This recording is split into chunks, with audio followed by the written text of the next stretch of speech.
Baimbi totika likolo. Topesi Nzambe merci pour na moment oyo. Toli to adorer Nzambe en quelques minutes. Dalio réaliser présence Nzambe. Réaliser que Nzambe azali likolo na nyonso ete o akokani na ya azalité. Bible lobi afandi bisika bileki na nkembo, bisika bileki na masanjoli.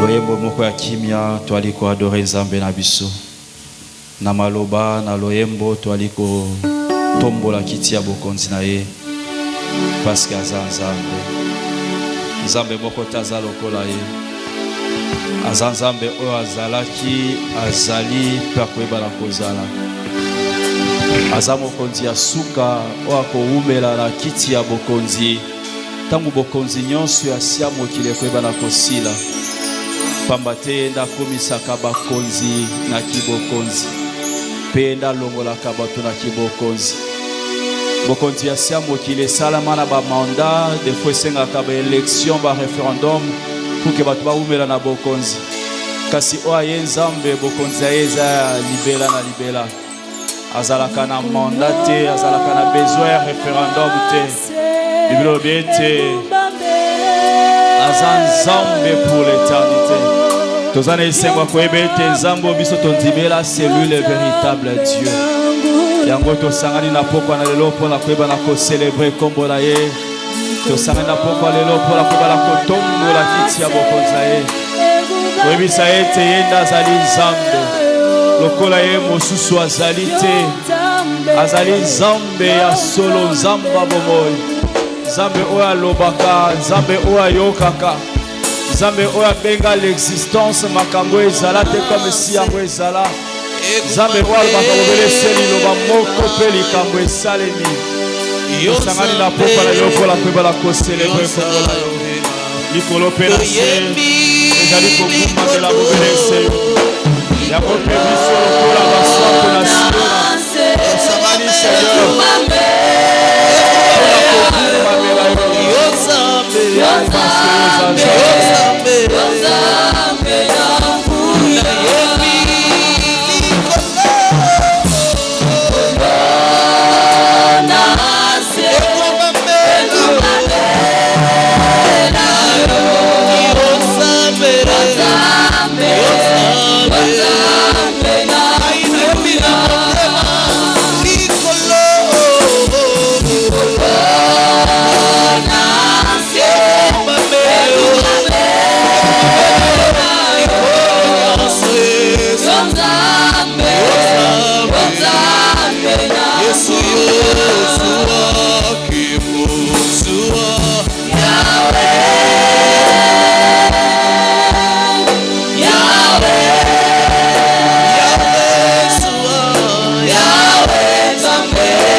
kumisa Nzambe na maloba na ye. Na maloba na ye bisa Nzamba zwa kembo. Bana ko tombola kiti ya bokonzi na ye. Bana ko célébrer parce que yenda Nzambe. Nzambe akoyeba na kotika la bobele se Nzambe. Nzambe wasala kama kambo elekela kama yele na bato. Nzambe oya kokali na moto moko te. Kombo na ye umela kaseko. Kombo na ye umela kaseko. Tosangani na pokwa lelo pola ko célébrer bon Nzambe na yo. Tosangani na pokwa lelo pola ko bala ko kumisa kombo na yo. Tosangani na pokwa lelo Seigneur notre Dieu pola ko élever lisusu Seigneur notre roi. Pamba te tondimisa miete lokola yo mosu azali te. Le seul Dieu véritable Esaïo. Le seul Dieu qui mérite notre adoration Esaïo. Le seul Dieu qui mérite à ce que le Saint de Sion va la kokumba mela Esaïo. Tosanga na poko alelo c'est notre roi. Pour la koba la kokumi Esaïo. Tosanga na poko alelo Seigneur. Pour la koba la ko célébrer vos zambela yo. Tosanga na poko alelo c'est notre roi. Pour la koba la ko tombola kitia bokonzi na yo etala notre roi. Parce que le kola yo Mosu azali te c'est notre roi. Yaba maloba, yaba santu, yaba maloba c'est notre Dieu. Yaba yenge benina yo. O ba kusani na poko alelo c'est notre roi. Pour la koba la kokumisa yo. Pambate yo les zambe. Obongina lokumu, obongina kembo, obongina masanjoli. Zambwa umela kaseko. Zambwa salaka makambo elekila kamaele na bato. Zambe oyo salaka makambo elekila kamaele na bato. Bato la mokiri Seigneur avec leurs inventions. Ezalaka la bosenga ba entretien. Ezalaka la bosenga par révision à un moment donné. Et après quand ezalaka menti. Bato maskelaka pour la réparer en haut. Mais oh yo sala Seigneur notre Dieu. Témoigner de ta supériorité, de ta grandeur éternelle notre roi, au-dessus de tout c'est notre roi. Yango to kubisi kombola yo, yango to netolio, to sanjolio pe to zanzambe. Kumbabala yo mokozi, kwa umela kaseko. To kligi koyoka yo Seigneur notre Dieu, n'après-midi alelo. Yo zambe, o alobaka malamu koleka batu. Zambe o azalaka na maloba na bobo. Malobana Seigneur notre Dieu, de toi l'angobo sega. Nous pouvons dire Seigneur auprès de qui Seigneur notre Dieu irions-nous encore, car le parole de la vie Seigneur les allez vous laisser pas inayo. Toi Seigneur notre Dieu pour que le bela biso. Toi pour que yo impacté bon moyen biso.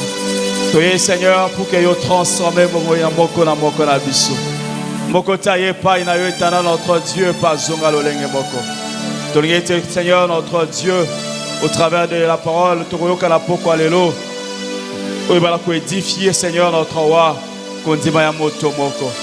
Tu pas mêler nguyanyon sur molili, ou y a qu'un vol de pensée, ou même à distraction, ou y a empêché kabana na Seigneur notre Dieu qu'on saisit la portée Seigneur de message, tu payes Seigneur notre roi la révélation, aussi que bonissé la bana na yo Seigneur notre Dieu. Tu pas mêler nguyanyon sur molili Satan. Et nous ramenons toute pensée captive, Seigneur, à l'obéissance de ton nom, Jésus. Sois le seul Dieu qui règne en ces lieux. Sois le seul étant dans notre Dieu qui sera célébré au milieu de nous. Au nom puissant de Jésus, nous avons ainsi prié. Amen. Tobeteli Yesu maboko makasi. Nabado ebisa moto mo abetela Yesu maboko.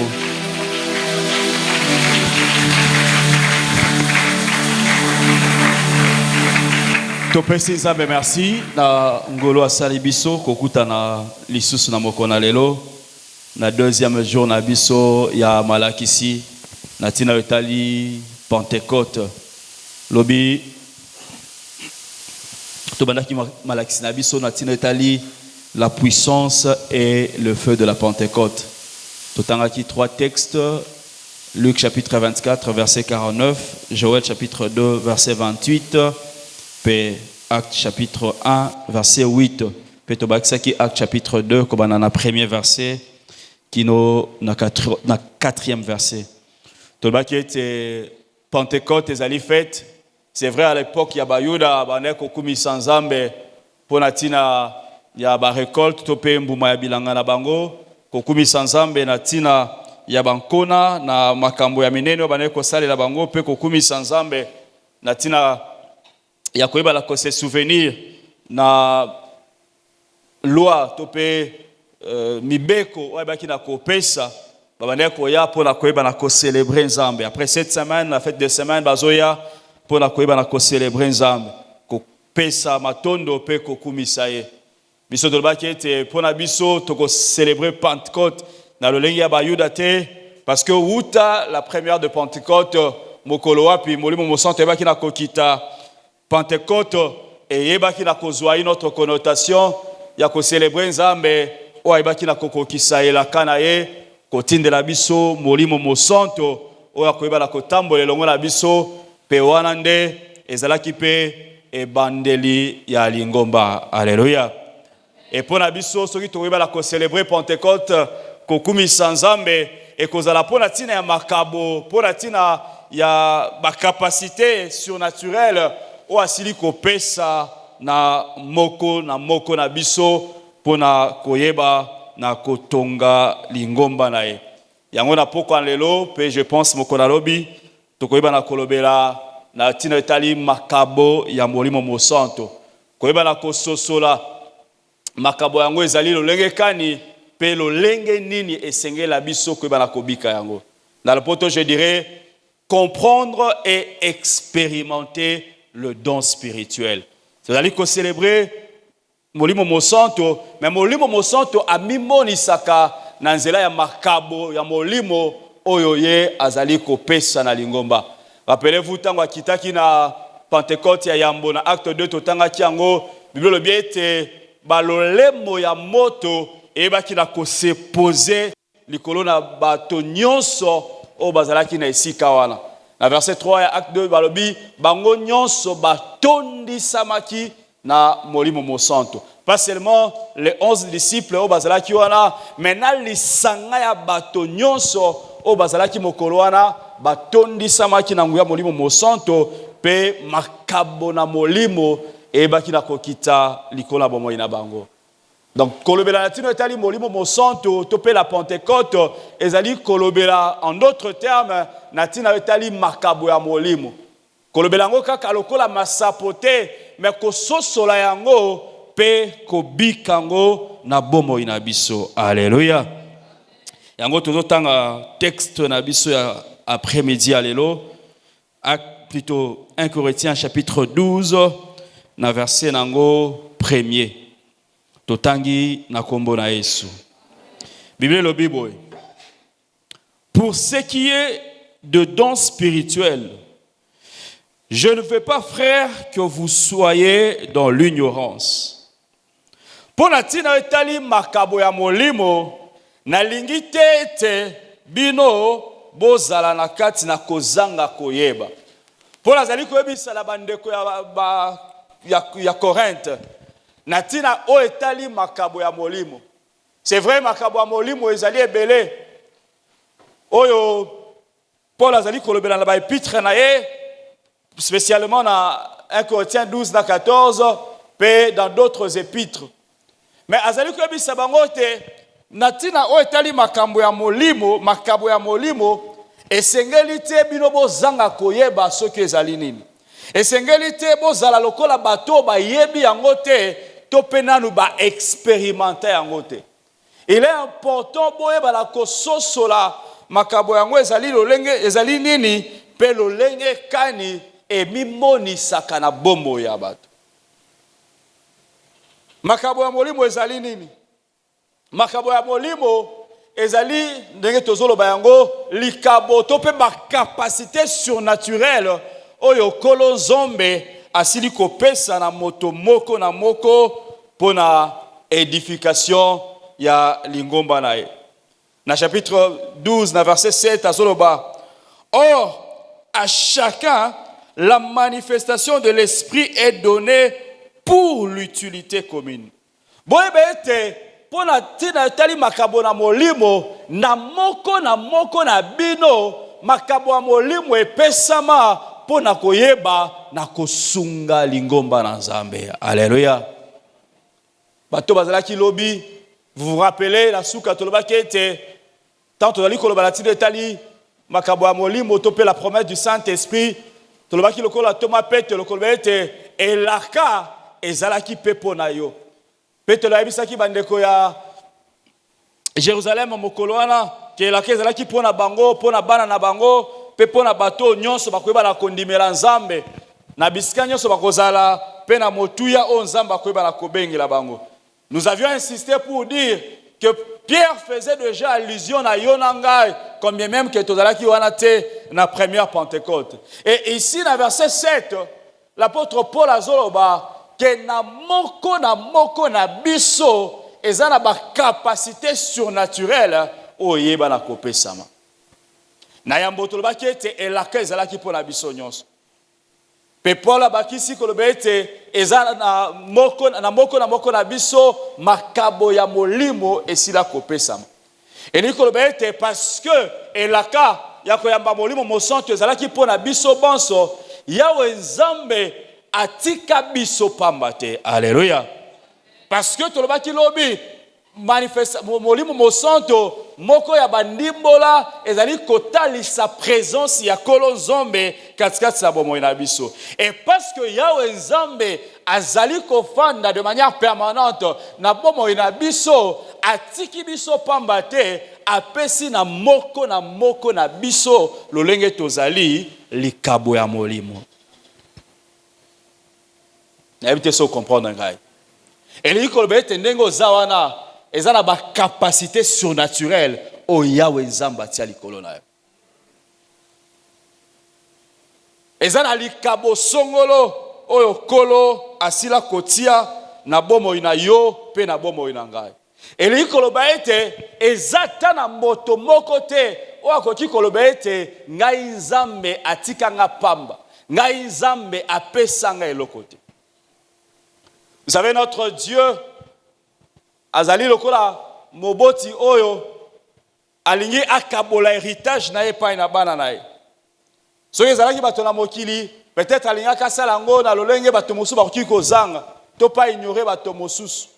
Mais parce que Nzambe alingi biso nyonso, apesi na moko na biso makabo ya molimo. Alléluia. Na ebite nanya essayer expérimenter makabo ya molimo wazala nango. Gloire au Seigneur. 3 personnes seulement. 4. Nani mosus. 5. Nani mosus. 6. Nani mosus. 7. Nani mosus. Nani nano expérimentate. Nani ayebi likabo na ete. C'est une question que je pose. Koka sonite. Merci. Nani mosus. Ka motomoko. Nzambe asala ongolo. Alléluia. Pentecôte oyo banako bika makabo molimo Nzambe asila kotia katikati na yo. J'étais en train de dire que zata la moto moko te o Nzambe ignora. Et zata la moto moko te o Nzambe abosana. Quelquefois dans le langage na biso bato tolobaka ngana yaka pona kotika bato. Mais ce soir dans l'ina sa moto moko mena pona tino etali makabo ya molimo ezata na moto moko te ayaki kotika bato. Parce que na moko na biso l'Éternel Dieu a pesa ba capacité surnaturelle pour que tu bala kosale la yango pona kotonga lingomba na ye. Na bana koloba na tino etali définition makabo ya molimo. Balobi le don spirituel ezali ba capacité oyo molimo mosanto asili kopesa na mo Kristo moko na moko pona koyeba ko accomplir une mission particulière dans le corps du Christ. Ezali capacité, ezali likabo oyo Kolo Nzambe na nzela ya molimo mosanto apesi na mondimi moko na moko pona koyeba ko accomplir une mission particulière. Oza awa mwana na Nzambe ozali koyoka ngo ozali kati na esika oyo Kolo Nzambe apesa na yo apesa pe na ngai likabo ya molimo pona koyeba ko répondre à un besoin na kati etonga, à un besoin na kati na libota, à un besoin na kati na mboka, à un besoin pona tali ministère na yo. Je répète encore pour dire ezata na moto moko te Nzambe atika pamba. Ezata moto moko te Nzambe abosana. Biso bonso, nous avons reçu de manière particulière quelque chose pour natina ya édification ya lingomba na Nzambe. Makabo molimo Kolo Nzambe asopa yango epai na ba Kristo. Pour que lingomba na ye ebala kozala édifier, pour que lingomba na ye ebala kotongama. Pour que nguya na Nzambe ebala komonisama. Na moko na biso eba na ko pesa makabo na molimo. Mekasi motuna okiko mituna pona nini Nzambe apesaki makabo na molimo. Parce que ndenge Paul azoloba esengeli te ke tozala ignorant, esengeli te ke tozanga koyeba na tina na yango toyeba non seulement que ezali mais aussi ezali lolenge kan ezali kosalema. Quelques raisons ya yambo ndenge na sili koloba pour na koyeba la kotonga lingomba na nzambe. Ephésiens chapitre 4, verset 11 na verset 12. Nakotanga yango koyoka nini Bible ezali koyebisa biso. Ephésiens 4, 11 na 12. Et comment miboye? Et il a donné les uns comme apôtres, les autres comme prophètes, les autres comme évangélistes, les autres comme pasteurs et docteurs, pour le perfectionnement de saints en vue de l'œuvre du ministère et de l'édification du corps de Christ. Atangi ba ministère o nzamba sila kopesa na etonga. Mais na suka lobiete ba ministère nyonso wana na makabo bazua ezali pour la koyeba la kotonga lingomba na nzambe. Pour que lingomba na nzambe e umela teka kesika moko e banda kokola. Alléluia. Wana ezali raison à liboso.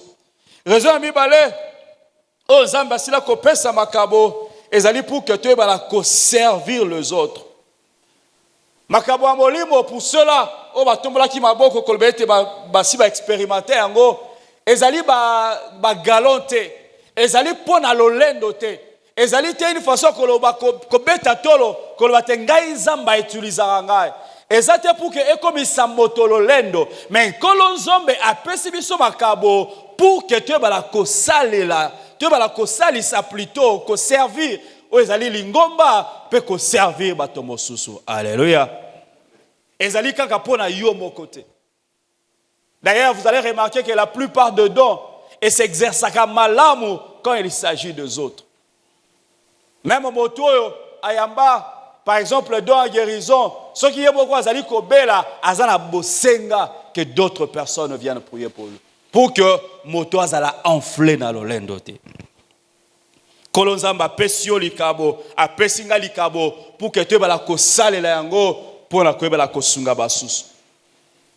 Quelquefois ça la capace comme on a moto azali kabo songolo quand il s'agit à quoi intervenir dans une situation des fois zo sengela ngombongo d'autres monde la bato mosusu to pe azo sala lolendo comme si cela ne dépendait que de lui. Zamba sunga yo zamba sunga ngai.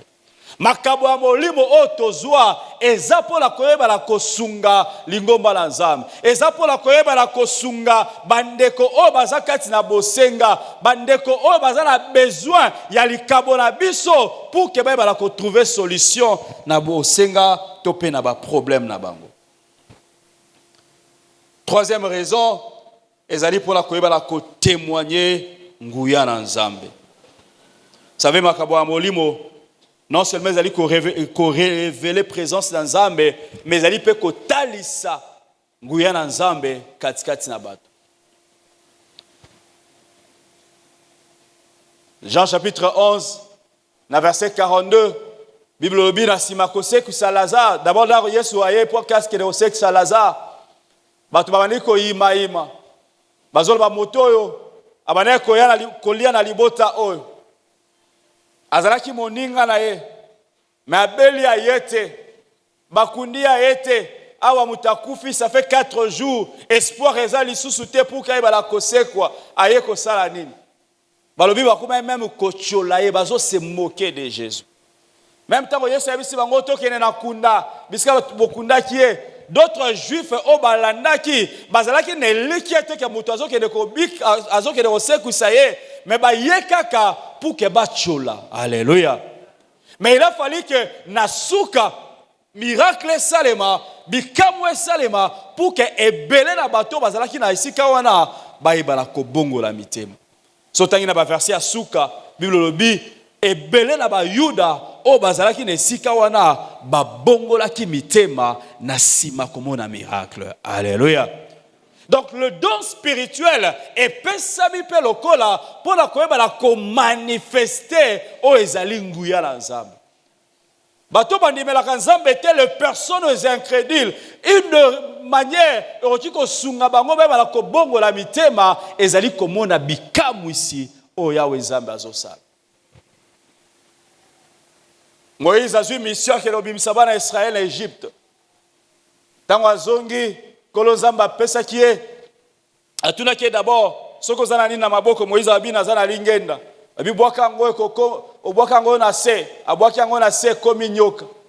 Abangi, après un temps, le Seigneur lui a dit à récupérer en moi. Simbi ango, pe lingena na ezongi nzete. Ake na Égypte. Aye nango lokola elembo, pour la kotali sanguya na nzambe. Mais tant aboaki lingena na pour la première fois, na texte la sotangi, bilobi Pharaon a seki. Abisi Moïse o ezani, o ezaba jemukie. Banganga nga pe ba ko sala yango. Ba conseil nga pe ba ko sala yango, ba magicien nga pe ba ko sala yango. Fala bengi ba magicien na ye. Bango pe lokola ba e ba boaki ba lingenda na bango. Et bon mi pe ba nyoka. Pour dire boke seignezalité. Alléluia. Mais parce que Mose azalaki ko tambola na nguya na Nzambe, Bible lobi lingenda na nyoka ya Moïse emeli ba nyoka nyonso oyo ezalaki na esika wana. Petango asimbi yango ezongi bato na ye. Bao basalaki lokola ba mekola ye, bazangaki moyen ya ko continuer na mosala na bango. Mais malgré cela, échangeaki nango motema ya Pharaon te. Akobi ko yesa motema na ye ya libanga. Asali deuxième miracle, rien n'a changé. Tanga yo sala troisième miracle, Bible lobi, même ba magicien, tant ba bengi bango pour que ba on sala la même chose, ba ye batali, ba lobi oyo ata loboko ya nganga lolenge nini, ya Nzambe lolenge nini, eroki ko salima te. Oyo, ce n'est que la main de Dieu qui est capable de faire de telles choses. Alléluia. Bato bazo pesa témoignage, eza bato ba yebi Nzambe te, ba sale la Nzambe te, bato ba sali ya Satan, mais bazo reconnaître que bobele se loboko na Nzambe neza capable ya ko sala makambo alolenge o. Moto na mokili yaza na makoki wana te. Pourquoi? Parce que nguya na Nzambe ebaki na komori sama. Et comme j'étais en train de le dire, le don spirituel aussi, Kolonzambe azali ko pesa ngo na lingomba pona koyeba la ko manifester la puissance de Dieu.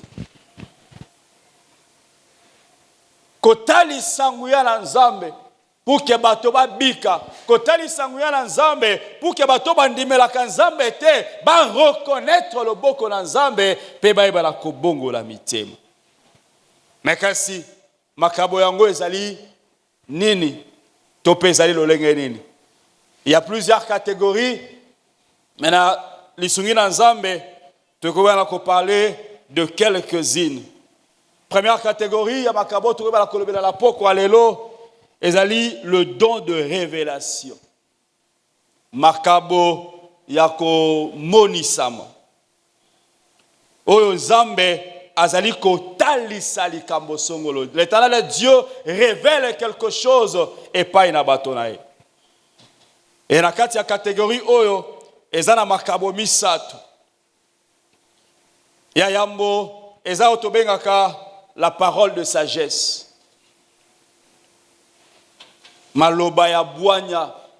Yango ezali nini? Ezali capacité surnaturelle ya koyeba la ko izwa ko ute pa ina Nzambe une directive tope solution na likambo songolo. Tango bato bazal limité, tango mayela bato komi na suka, tango il y a un problème qui persiste, bato bazoye balisusu te, qu'est-ce que nous devons faire na pareille circonstance, na pareille situation pour la koyeba la kolbima na likambo oyo, yawe Nzambe atindaka oyo ezali parole de sagesse pour la koyeba la kopesa un dénouement facile ya ba problème. Moko ya bato atondisama na sagesse na kati ya Biblia toyebi malamu le roi Salomon. Ya sengaki Nzambe bwanya pona koyeba la kokamba o ezali libota na ye. Et toyebi mokolo moko bayela ye situation moko basibi bale bauti ko bota na katikati na butu o asangaki bwanya o asangaki mayele na kolala mabe alaleli mwana kufi. Na katikati ya butu lokola azalaki na mayele mabe ake ko changer mwana ya moninga na yo azalaki na bombo. Na tongo bango mibale babandi ko swana. O lobi mwana azala bombo ya ngai, o pe moso lobi mwana azala bombo ya ngai. Baza ba bébé. Comment est-ce que vous départagez bango? Ba mekina lolenge nyonso esimbite. Ba memi ba kwepa na mokonzi. Mokonzi atu deza mwana nani? Oyo alobi oyo azaya ngai, oyo pa lobi azaya ngai. Bango nyonso bazowelela mwana ya bombo. Mokonzi azui directive, parole de sagesse moko ye ko ute pa na nzambe. Alobi bon, lokola bino nyonso bozowelela wo azala bombo. Toko kabola mwana oyo en deux. Comme ça, tu peux savoir, moko na bino, eteni na eteni. Bilobi, moi si oyo azalaki mokolo mwana te, alabi mokonzi sala makaka bongo. Comme ça, biso nyonso tokozanga. Parce que eba question bakaboli mwana kozala lisu na bomo ete. Mwana koyeba la kokufa. Attention mokonzi alabi moto na moto azo eteni et ko servir lisu na eloko te. Oyo azalaki moboti ya mwana te, azo mona pasi wana te, azo yoka affection la te, alobi ba kabola e kaka. Mais wazala ki kolo mwana, alobi te mokonzi. À la place o kabola mwana, pesa ta ye, akende na ye. Attention ina ozala na ye te, mena mona kata lolengi azo kola, atana musika. Alléluia. Et mokonzi asoso lobi te, mokolo mwana, eza oya yoki mawa. Mokolo mwana eza o ayoki pasi ya kobota lokola mama ayebi le douleur de l'enfantement ayebi ba difficulté nyonso o azoki pendant le 9 mois de grossesse alors qui jamais ko supporter mwana kufa balobi yende mokolo mwana boye bana kopesa na ye. Alléluia. Et plusieurs fois aussi na bomo ina biso il nous arrive qu'au traverser ma situation, bah moment moko otozo bate comment est-ce que nous pouvons nous en sortir. Nakati na libota problème moko eleki bato nyonso basili mayele. C'est à de pareils moments de tout à la bosenga, il y a parole de sagesse pour que Nzambe aille bana kosunga biso ko bana ko s'en sortir.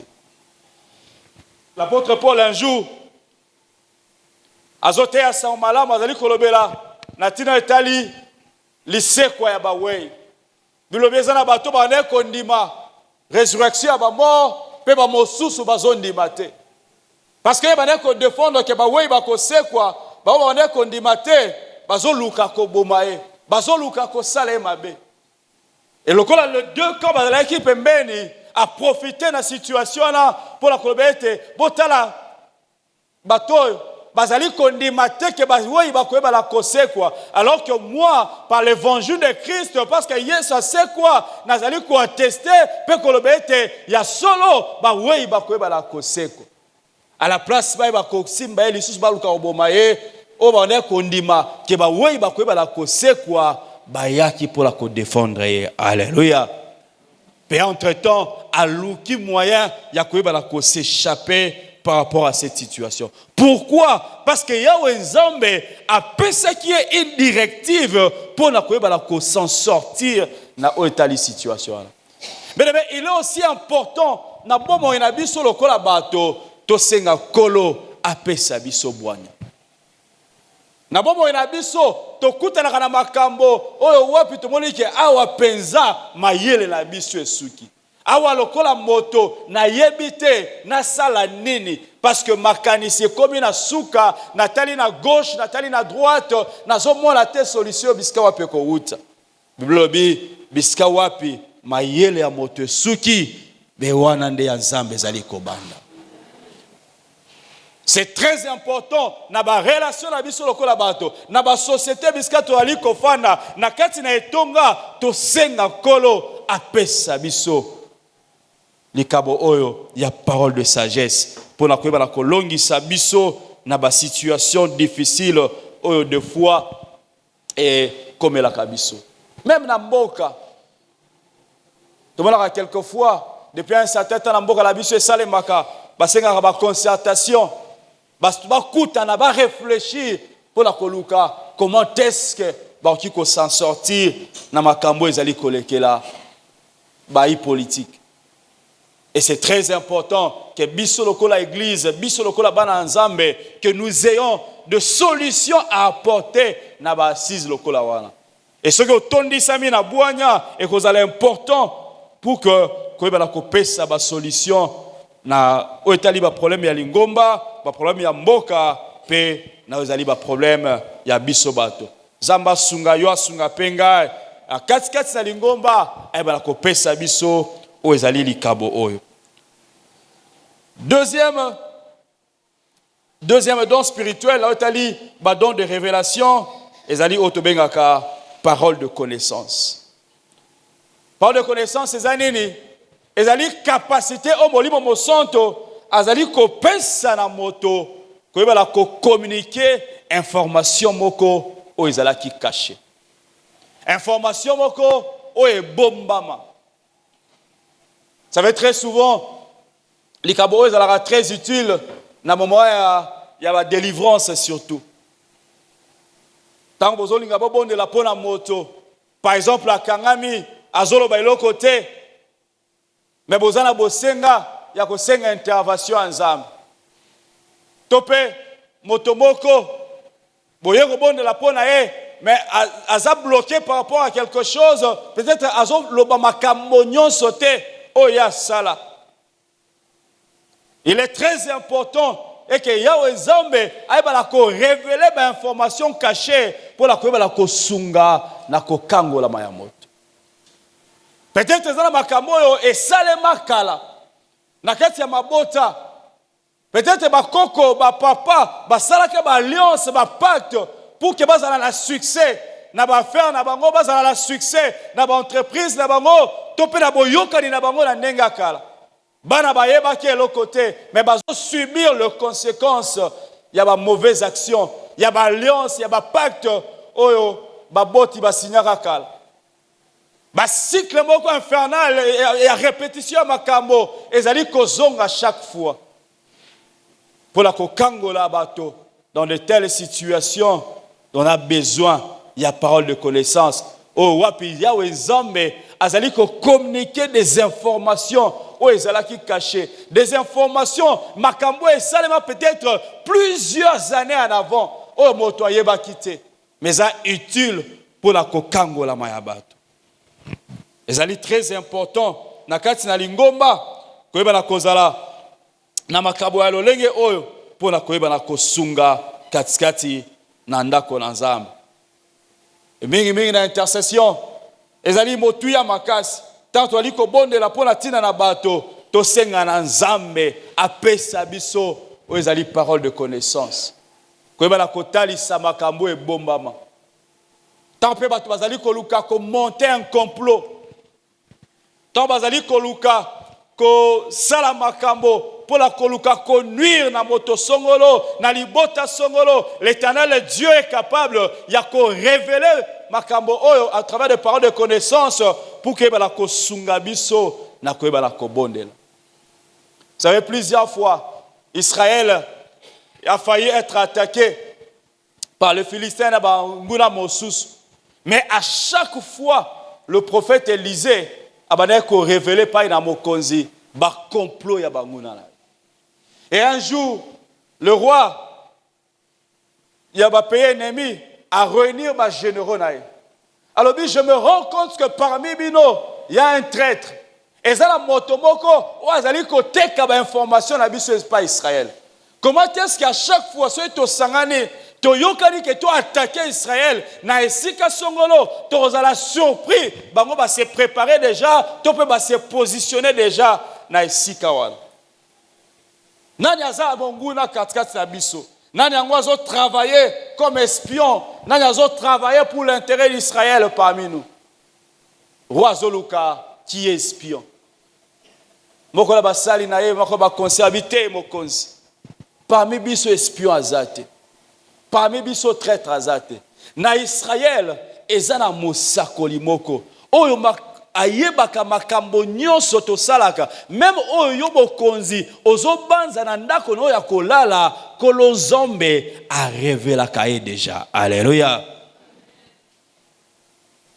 Parole de connaissance c'est très important pour la biso la kati lingomba pour que tu bala ko déjouer à l'avance ba plan nyonso o moini Satan azali ko préparer. Non seulement pour la lingomba, pour la mabota, pour la écolo, c'est très important. koyeba na kozala na makabo oyo kosenga yango epai na Nzambe soki nanu tozana yango te katikati ya ingomba pour que eyeba na kosunga pour na koyeba na kosalela. Troisième, dans la catégorie oyo ezali otobengi le discernement des esprits. Zali capacité ya koyeba na kososola molimo o azali koloba na epai na moto songolo azali molimo na Nzambe to pe molimo na moto ye moko. 1 Corinthiens chapitre 12 verset 8 na 10. Yoka o Bible ezali koloba. En effet, à l'un est donné par l'esprit une parole de sagesse, à un autre une parole de connaissance selon le même esprit, à un autre la foi par le même esprit, à un autre le don de guérison par le même esprit, à un autre le don d'opérer de miracles, à un autre la prophétie et à un autre le discernement des esprits, à un autre la diversité des langues et à un autre l'interprétation de langues. Le discernement des esprits. Bien-aimé, lokola lingomba tokomi na tango oyo likabo oyo ya discernement ya milimo est très important. J'étais en train de dire que Moïse Satan n'a pas mekolaka makabo na molimo.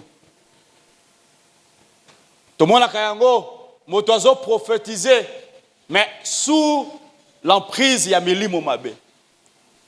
Moto okipe omona ba vision ayebisi bino makambo. Bino bokanisi ke eza molimo na Nzambe nda zoloba bolandie alors que bokende na libungi. Alléluia. Et le discernement des esprits, likabo oyo yakoyeba la kososola molimo oyo azali koloba ezali motuya makasi pamba te kosunga yo koyeba est-ce que molimo azali koloba azali molimo na Nzambe to pe molimo na moto. Apôtre Paul azotambola mwasi moko azali kosakola pona tina na bango azoloba bato oyo bazali basali na Nzambe ya solo boyoka bango bazali koyebisa bino makambo ya solo ko utepai na Nzambe. Tango apôtre Paul babimi na tongo mwasi wana azali kosakola bazongi na pokwa akobi kosakola makambo azolo beza ya solo. Mais Paul, la Bible lobi, à force ya koyoka mwasi wana kosakola amoni ki asuki asosoli ke molimo ezobima ezolo bakati na ye eza molimo na Nzambe te. Alléluia. Apôtre Paul azongi apameli molimo mabe pe uta mokolo wana mwana mwasi wana afanda kimia abanda koloba lisusu te. Et lokola ezalaki bato nde bande ko travailler na ye bino ezolo bakeza na bato o bande ko tia esika wana na tide ete asakolaka bato bapesaka ye mbongo pour que bato kolo na ye babanda kolia. Donc azo sakola avec un but lucratif ya koyeba la koleisa mabomu na bango. Parce que molimo wana ezalaki molimo mabe molimo na Nzambe te atako azolo makambo ya solo mais parce que ezalaki molimo na Nzambe te esengelaki kopambela yango. Et pour arriver à comprendre que molimo azoloba nandeko songolo nandeko pakala aza molimo na Nzambe te esengeli na biso koyeba la kozala na likabo oya discernement des esprits. Na Matthieu 25 Yesu azoloba ke na mikolo na suka ezana basakoli ya lokuta ebele o bakoyeba na kobima bakopesa masakoli bakoluka ko séduire s'il était possible même basantu na Nzambe. Mais kasalobi bokoyeba la ko reconnaître bango au travers ya bambuma na bango au travers ya ba fruits o bazali ko produire. Moïse Satana akoki ko mekola makabo mais so ezana eloko akoki ko mekola te ezali bambuma ya molimo. Alléluia. aoki se transformer le ange de lumière, aoki peut prophétiser, aoki peut sala ba miracle, mais aoki jamais kozala na bambumba ya molimo, aoki jamais kozala na bolingo, aoki jamais kozala na kimia, aoki jamais kozala na patience, parce que ya linga sala makambo na lolenge moko, non pas pour donner gloire au Seigneur, mais pour que batu ba la kozwa nkembo, pour que moto aye ba la ko se glorifier. Or, rappelez-vous dans mon introduction, dans le baki, makabo ya molimo tozo yango, non pas pour que biso to ba ko koma bato na lolendo, mais to ba ko sunga pe ko tonga o ezali lingomba na nzambe. To lobeli na tilo etali don de parole de sagesse.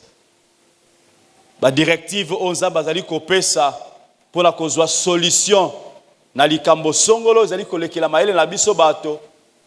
Parole de connaissance. Kotali sabiso makambo e bombama. Makambo batu basala utakala.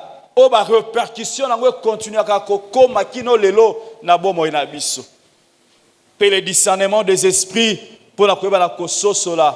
Est-ce que moto azoloba, makambo azoloba, ezali ko ute pa ina nzambe, to pe ezali ko ute pa ina yemoko. To mona bato mosu bazo fabriquer même ma prophétie. À une époque, je voyais dans une émission, l'église de Songolo, bazo la kisabatu même comment qu'on parlait à langue. Logo la cour, bazo bisolo ba chi, bango pe bazongi ici. Et ainsi de suite. Au moment que même moto, pour la koluka ko tirer gloire na ye, azo luka ko inventer makam. Et ceux qui nzambe asunyi yote, o kiko se perdre na makambo a lolengo. D'où c'est important na lingomba kosenga makabo na molimo. Alléluia. Na pokwa na lelo tolingi toyebisa nzambe tozana bosenga asopa makabo ya molimo. Spécialement ces trois otolobeli na pokwa lelo. Parole de sagesse pour na kozwa solution na ba problème nyonso o ezali kolekela biso lokola bato. Na mabota, na etonga, na mboka, na ministère, na bisika nyonso toki kozala na ba association na biso bato. Parole de sagesse, parole de connaissance pour na koyeba na kotalisa biso makambo e bombama. Peut-être ezana makambo to mona yango ezongaka à répétition, makambo ya mabe zongaka. Quelquefois tu vas briser ma limite, mais qui ont brisé ma limite, mais ceux qui ont brisé au longoli ba fondement na côté. Au yebi c'était les choses risqueront de revenir à chaque fois. Et pour de telles situations, pour la délivrance intégrale, Yamabota, nous avons besoin que l'Éternel Dieu ait communiqué biso makambo e bomba. Père pesa biso bososoli. Na mikolo ya suka, te bala kososo la milimo. O ezali koloba katikati na bato. Même si moto azo opéré dans miracle lengenini, azo bimisa moto koluka kososola. Est-ce que o azo sala? Ezali molimo na nzambe, to pe ezali molimo na Satan. Telemeski ozali tongi to bondele. Na lobaki lobi, le don spirituel se manifesta baka na nzela ma bondeli na kati na kotosa nzambe pe na kati na konzima.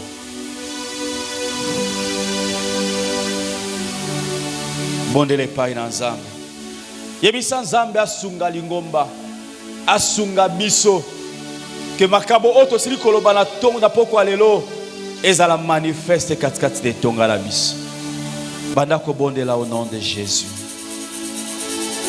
Kozela nzembo te yo banda ko bondela.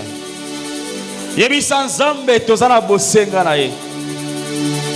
Tozana bosenga ete a se révéler pa ina biso. Tozana bosenga ete atalisa biso makambo e bombama. Makambo biso batuto yebite.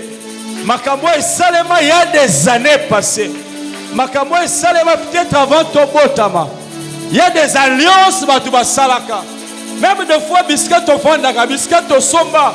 Ma premiers occupants, il y a des pratiques occultes peut-être basala. Il y a des sacrifices oh batuba sala na ba avenue, na ba quartier.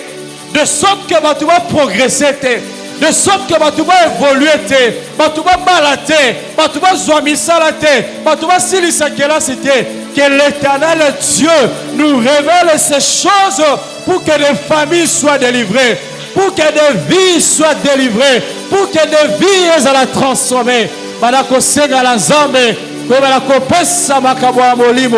Que l'Éternel Dieu Tout-Puissant se révèle dans son Église au nom puissant de Jésus.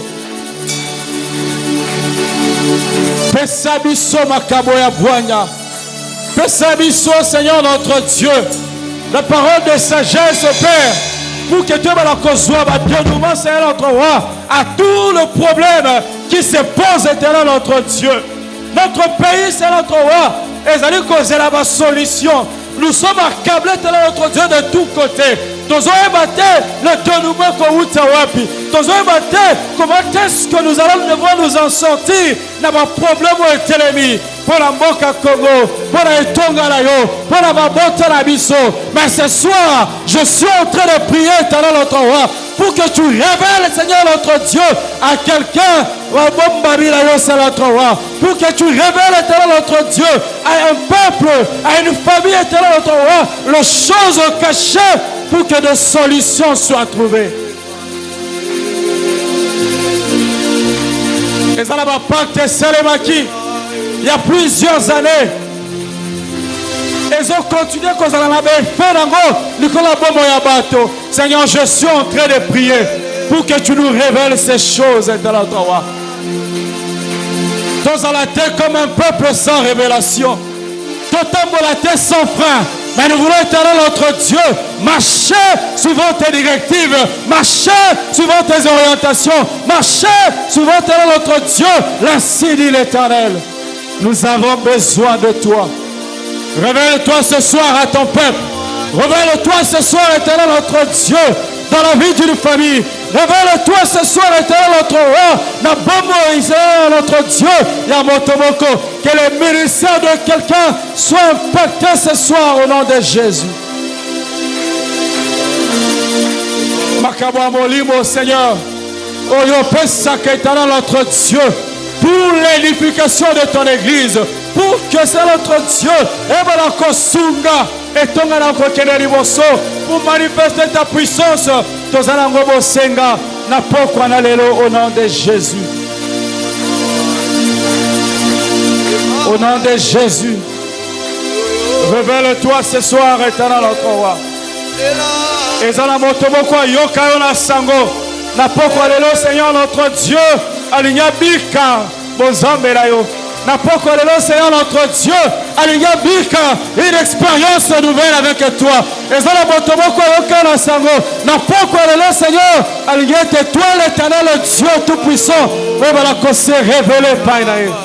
Et ça la libota moko Éternel notre Dieu. Et ça la bosenga layo. Ozanzambo alobaka Éternel notre Dieu.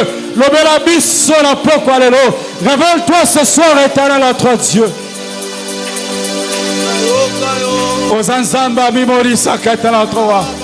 Olobeto ko mimorisa et pa bato bazali ko lukayo tanto ko lukayo Seigneur na motema la biso mobimba. Ce soir Éternel notre Dieu, toyende ko lukayo zamba bomo, toyende ko lukayo zamba lola, toyende ko lukayo Éternel notre Dieu. Papa mimonisa.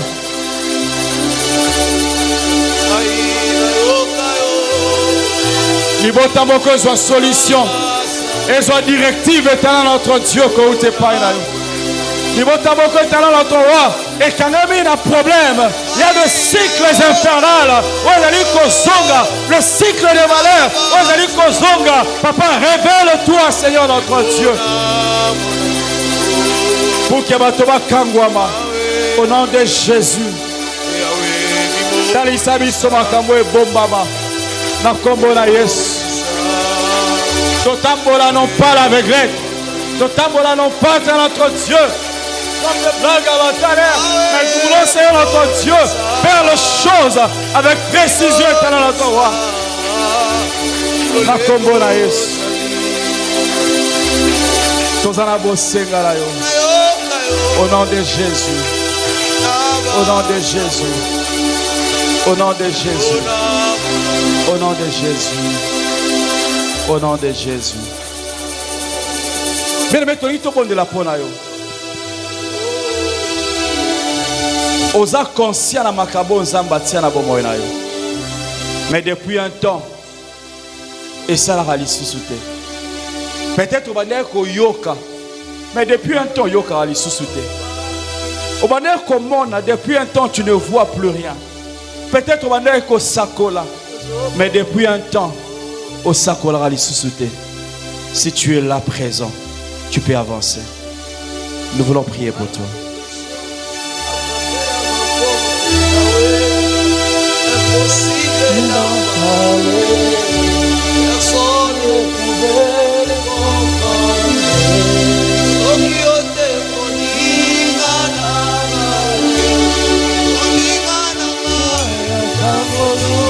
Biso batoto tikali tozo bondela. Nalobi tozo bondela d'abord pour ceux-là. Oh bazwa makabo ko ute pa ina nzambe. Mais makabo ane esala lisusu te. Oza conscient na likabo nzamba pesa kayo. Ta pesa yo parce que nous avons dit ici que à chacun l'Éternel est Dieu. Et ba kila ko pesa likabo. Ozo likabo ko ute pa ina nzambe. Mais depuis un temps likabo ane esala lisusu te. Nous voulons prier pour toi. Je vais inviter les serviteurs à prier pour le bien-aimé qui se sont avancés. Biso batuto tika likuna sima. Totomboli maboko la biso to dirigeant vers ces bien-aimés. Kosegete yawe zamba sala bangongolu. Que les capacités surnaturelles, oh yawe zamba pesa la moko, elles allent réactiver au nom de Jésus. Que l'Éternel est Dieu. Pendant que nous célébrons la Pentecôte, aïe bala ko impacte bomo inabango. Na kombo na Yesu Masia. Pendant que bon au nom de Jésus. Quand la dépression a frappé à ma porte, impossible d'en parler. Et son épée est comprendre. Ceux qui ont été honnis, madame.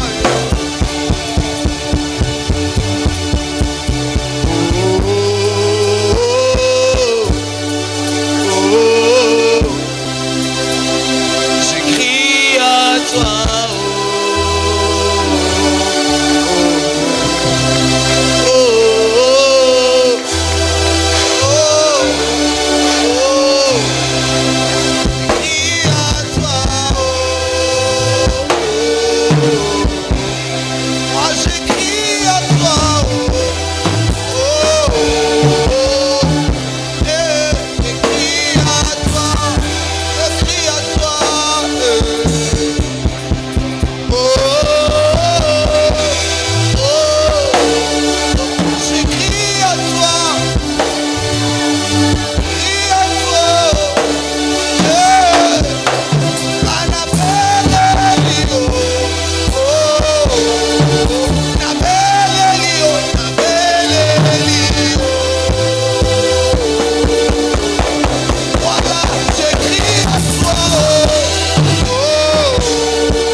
Shake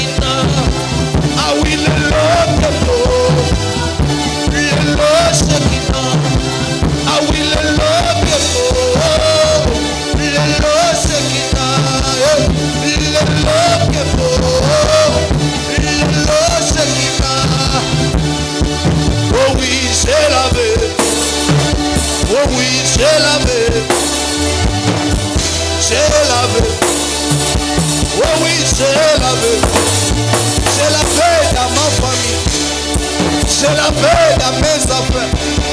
Je l'avais dans mon travail. Oh oui, je l'avais. Oh oui, je l'avais. Oh oui, je l'avais. Oh oui, je l'avais. Oh oui, je l'avais. Enseigné. Je vois la chèque. Enseigné. Enseigné. Je vois. Il pas enseigné. Enseigné. Je vois la chèque. Enseigné. Je vois la chèque. La chèque. Bien-aimé, la kaisa pona yo. Na moto moko na moko ya wezamba tia likabo. Siko na osenga na bato nyonso bayeba likabo na bango te. Oza oyeba te likabo ni nzamba pesa yo. Peut-être olingaka pe ko expérimenter yango. Nenge pola zolo bato aspirer na makabo molimo. Maintenant no ekomela yo Dieu. Poussana na poko na lelo. Nous allons prier pour que Dieu te fasse grâce.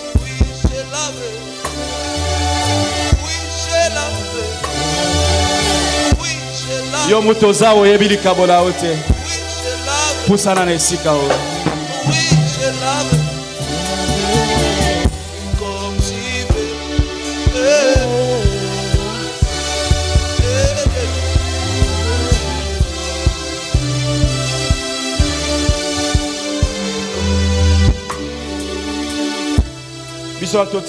Continuer au bonheur. Les intercessions, pouvez vous mettre debout. Et les serviteurs vont prier pour la bande. Non seulement pour la bande, mais pour tous ceux-là.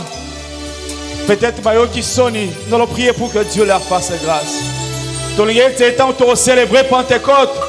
Nous sommes en train de célébrer Dieu pour les grâces, pour les capacités. Voici la côtière 4 Samoko. Et ça la kakali sapoté, mais elle a une chose palpable, une chose tangible avec laquelle tu peux la célébrer dans nos âmes. Bandako bondela au nom de Jésus. Bondela, dirige tes mains vers ces bien-aimés qui sont ici présents. Pour que l'Éternel Dieu leur fasse grâce. Pour que l'Éternel Dieu leur fasse grâce. Zamba lobela bango, Zamba révélé. Mabomba mina epai na bango. O Zamba tia la bobo ya moko na moko. Eba la komonisa au nom de Jésus. Les prophètes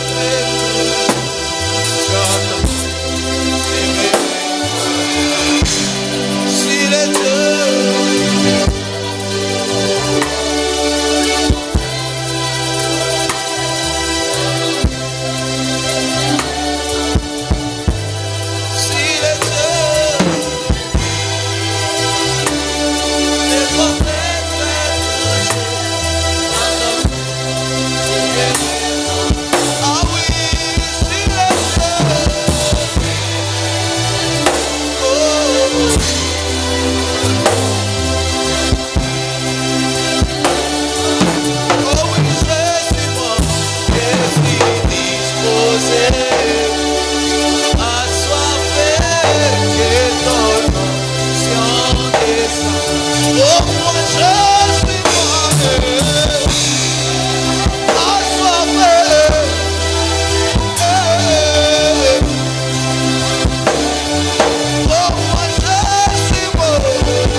Nos amis soignants sur à côté, les mains s'il vous plaît.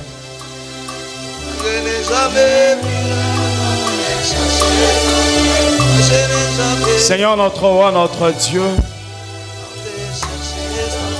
Yonzambe, oyo akokisa likolo na biso ngomba elaka olaka ki ya molimo mosantu. Olobaki ete okotika biso pamba te kasi okotindela biso mosungi. Ye oyo azali molimo mosantu. Pe molimo na yo Seigneur notre Dieu, comme un bon dispensateur de grâce, apesa na moko Seigneur notre Dieu, de capacités surnaturelles pour la kotonga lingomba la yo. Na pokwa lelo Seigneur notre Dieu, te pesio merci pour na bandeko aussi li ko révéler pa ina bango Seigneur notre Dieu, makabo pesa bango. Te pesio merci pour na bandeko éternel notre Dieu. Oh, à cause d'une négligence, à cause éternel notre Dieu, d'une certaine habitude, le collègue Batonyoso, Bazangaki éternel notre Dieu, comme on a de manière continue la manifestation de ton esprit. Mais ce soir, Père, ils ont reconnu leur Père. Merci parce que tu leur as fait grâce. Merci éternel notre Dieu pour cette onction nouvelle et cette onction fraîche, Père, que tu as déposée sur mon frère, sur ma soeur, sur ce papa, sur cette maman éternel notre Dieu. Pour Sani Kolukayo, Seigneur notre roi. Yondoloba, si quelqu'un a soif, qu'il vienne vers toi, parce que de fleuves d'eau vive doivent couler de son sang. Je prie, Seigneur éternel notre roi, que à partir de ce soir, de fleuves d'eau vive éternel notre roi, l'onction du Saint-Esprit éternel notre Dieu commence à couler davantage éternel notre Dieu. La moko, Seigneur, pour que tous ensemble, Père, nous puissions expérimenter à nouveau la puissance du Saint-Esprit dans notre vie. Tu es Seigneur, tu es Dieu. Ta main puissante est dans notre roi, mieux que la mienne d'un homme. Je prie ce soir, Père, pour que touche moko na moko, Seigneur notre Dieu. Autant les gens étaient surpris comme de Saül. Batouba la surprise, Seigneur. Papa, ndeko maman, elenge moi si pe mobile. Oh yo sili ko simba, ko affecté, ko impacté. Na poko lelo, Seigneur notre roi. Bah oh Seigneur notre Dieu, pesa makabwa ko sakola basakola. Bah oh pesa Seigneur notre Dieu, ba vision. Oh pesa bango li sous capacité à komona na kombo na Yesu. Bah oh Seigneur notre Dieu. Otia likabwa ko sakola, otia maloba lisusu na moloko la bango éternel notre roi. Pour que toutes les fois que nous allons devoir nous rencontrer en ces lieux, Père, nous puissions recevoir de toi l'ainsi dit l'Éternel, Seigneur. Parce que toi, l'Éternel Dieu, Yolobaka, Seigneur. Omimoni Saka et Paina Baobaluka Kayo, Seigneur notre roi. Ce peuple qui est venu ce soir, Ezanabo Sengala, Ende Kolukayo, Seigneur notre roi. To Sengeto le Kalakomimoni Sa et Paina Moko Namoko. Merci pour ce soir. Merci pour la grâce. Aussi lui répondre à Nesikao. Nous prions, Seigneur notre Dieu, pour la suite de ces activités. Pour la suite de Seigneur notre roi. Il y a un séminaire Oyona. Je prie pour la journée de demain. Je prie que tu continues à nous faire du bien. Que tu continues à nous faire grâce. Que par la puissance du Saint-Esprit, tu continues, éternel notre Dieu, à parler à nos cœurs et à parler, éternel notre Dieu, à tout un chacun de nous. Que même dans nos maisons, même dans nos chambres à coucher, que nous continuions, éternel notre Dieu, à vivre des expériences avec toi. Et quand nous serons ici demain, Seigneur, que tous, Seigneur notre Dieu, nous ayons de mots, nous ayons de notre roi, de paroles pour témoigner de ta gloire, témoigner de ta puissance, de ce que tu as fait et de ce que tu seras en train de continuer à faire dans la vie de chacun de nous. Que la gloire te revienne à jamais. Toi, le seul vrai Dieu qui vit pour l'éternité. Au nom puissant de Jésus. Tout le monde est le Père Tolobi. Merci Seigneur Jésus-Christ.